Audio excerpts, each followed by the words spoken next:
তো দরকার এখন ভিউজ, তাই ভকাস খবর নে আমি 420 নিউজ।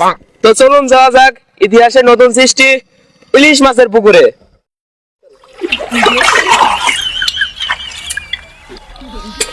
যাক, পানি ভালোই নুনটা হয়েছে, তার মানে মাছ হইলে খুব মিষ্টি হবে নি।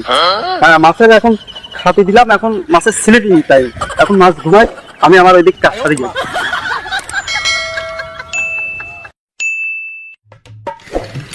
এই আসলে দেখতেছি আপনি তো একেবারে পাগল। হ্যাঁ, এই আমি আরো ভাবিছিলাম আপনি বড় টিভি নিউজ থেকে চ্যানেল থেকে আইছেন, অনেক জ্ঞানী গুণী ব্যক্তি হবেন, কারণ দেখতেছি তো আপনি একদম স্টুপিড মার্কা লোক। আপনি বোম মারলো কিছু বাড়াবি না। এই দেখেছেন তো আপনারা যে নদীতে ওই সমুদ্রী ইলিশ মাছ চাষ হয়, আর কোনো দিন শুনেছেন কিংবা দেখেছেন যে খাল বিলি হাওড়ে ওই পুকুরি এইরকম হইলে ইলিশ মাছ চাষ হয়? তা সত্য, আমি আপনার কথা বুঝতেছি, কিন্তু পুকুরে ইলিশ চাষ এটা তো অসম্ভব কাজ। এটা আপনি কিভাবে সম্ভব করলেন সেটা জানতে চাই আমাদের দর্শক।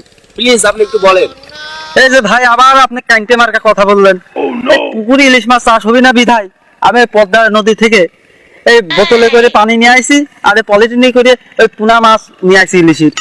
সেইভাবে আমার অগ্রযাত্রা শুরু। তাহলে আমরা কিভাবে বিশ্বাস করব যে আপনি এই পদ্মা পুকুরে ইলিশ মাছ চাষ করছেন? এটা কিভাবে সম্ভব? আবারও আপনি একটা ফাও কথা বিলে দিলেন।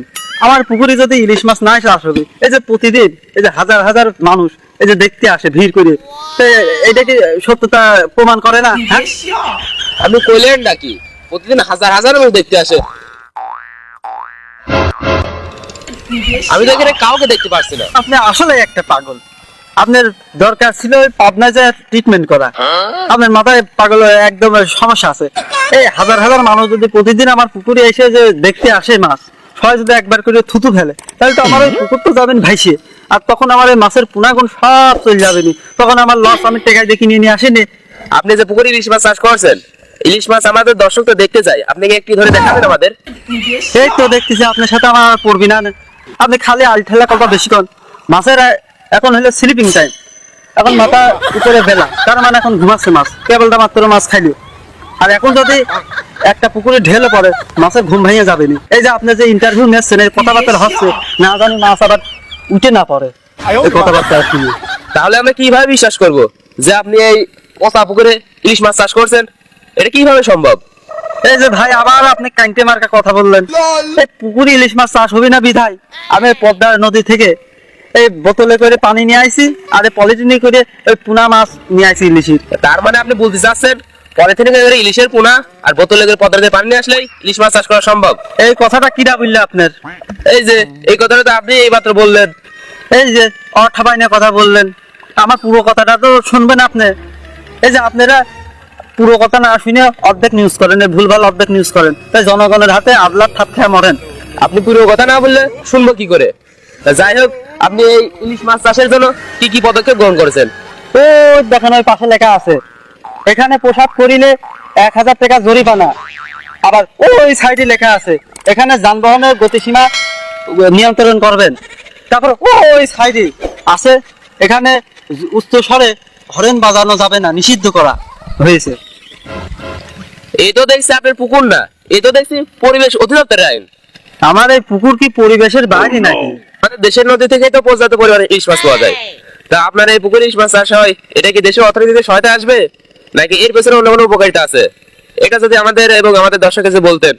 আমার এই পুকুরে ইলিশ মাছ চাষের উপকারিতা, এই যে এই পুকুরের আশপাশে দেখতেছেন অনেক জায়গা রয়েছে, এই জায়গায় প্রেমিক প্রেমিকারা এসে যখন প্রেম করে, তখন তাদের মন এই ফুরফুরা হয়ে যায়। কারণ আমার এই ইলিশ মাছের ঘ্রাণে, আমার এই যারা এরকম রাস্তায় দিয়ে চলাফেরা করে, আমার এই ইলিশ মাছের ঘ্রাণে তাদের মন মস্তিষ্ক সবকিছু ভালো হয়ে যায়। আবার যারা এই ছাত্রছাত্রীরা আছে স্কুলে যাওয়ার সময় আমার এই ইলিশ মাছের বাসনা তাদের নাকে লাগে, তখন তাদের এই পড়ালেখা ব্রেন বুদ্ধি ভালো হয়ে যায়, তারা কিন্তু পাঠও বেশি করে। বর্তমানে বাংলাদেশের যে অর্থনীতির পরিস্থিতি, ভবিষ্যতে বাংলাদেশের অর্থনীতি 1 নম্বরে যাবে শুধুমাত্র আমার এই ইলিশ মাছ পুকুরের কারণে। ও মা মরিয়েছি, বাংলাদেশ অর্থনীতি থেকে 1 নম্বরে যাবে শুধুমাত্র ইলিশ মাছের কারণে।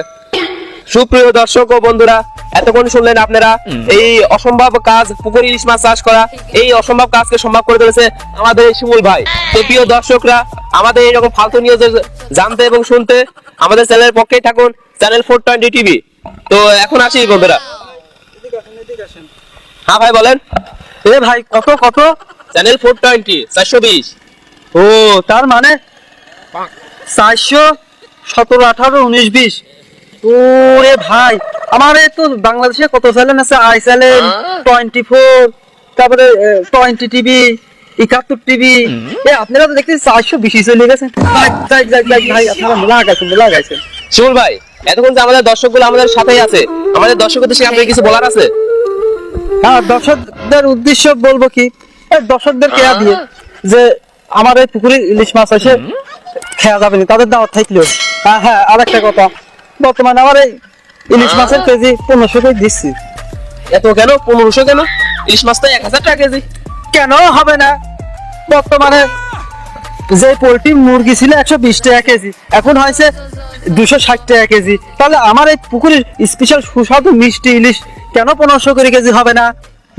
তুমি অঠাবানি কথাবার্তা রাখো। তো দর্শক, আপনারা শিমুল ভাইয়ের মুখ থেকে জানতে পারলেন এই ইলিশ মাছ এখন কেজি 1500 টাকা দিচ্ছে। আপনারা যারা কিনতে ইচ্ছুক তারা এই শিমুল ভাইয়ের সাথে আপনারা যোগাযোগ করতে পারেন। আর এরকম ফালতু নিউজ জানতে চাইলে আমাদের এই চ্যানেলটিকে সাবস্ক্রাইব করে রাখুন। তো ধন্যবাদ সবাইকে, বিদায়।